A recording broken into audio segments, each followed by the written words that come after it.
West Virginia has seen a lot of unwanted water. This month, flash floods swept through the city of Wheeling, killing at least 8 people. In February, West Virginia's coal country was slammed. In tonight's Eye on America, Scott McFarland shows us how that part of the state is still struggling. The floodwaters tore through McDowell County, West Virginia so fast in February. All the flooring is gone. Reverend Brad Davis barely had time to grab his 2 cats before his house was swamped. How would you describe the flood from February? The truest meaning of the word apocalypse, in that it pulled back the veil and just underscored all of the challenges that we are facing here as a community. This is what it looks like months later in one of the poorest counties in one of America's poorest states. When the flood hits, you go into the upper level of the house. Yeah. So much is ruined in Sean Rutherford's mountain home. The debris looked like a mountain outside. You know, my kids shouldn't have to live like this. Go from a decent looking house to that now. So, I mean, it's hard. It really is. It kind of tears you down mentally, physically. The city of Welch, the McDowell County seat, boomed during the boom days of coal, but it was already sliding when John F. Kennedy came here to campaign in 1960. And the poverty's only continued as some of the coal industry cratered. We've been hemorrhaging population for the last 80 years.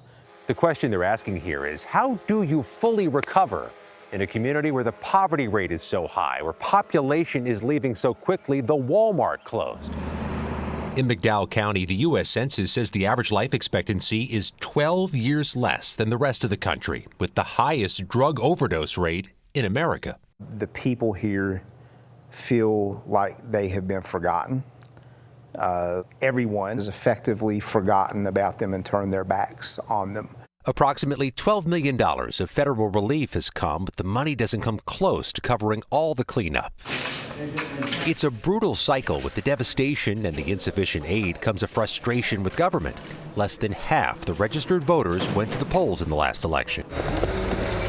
But there's some light glimmering in all the darkness. A ground-up relief response. We serve just over 50,000 free meals for the county. You serve 50,000 meals? Yep.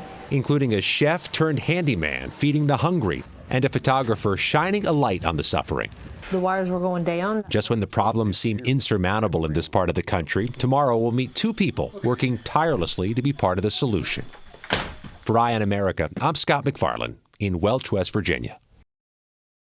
In tonight's Eye on America, you're about to see how neighbors stepped in to do what the government did not. Here again is Scott McFarland reporting from storm-ravaged West Virginia. Sydney Tatum can't shake the images. The ones she saw. I mean, really, it looked like a third world country. There was mud everywhere. And the ones she captured. Tatum's a photographer, more used to shooting weddings and family portraits.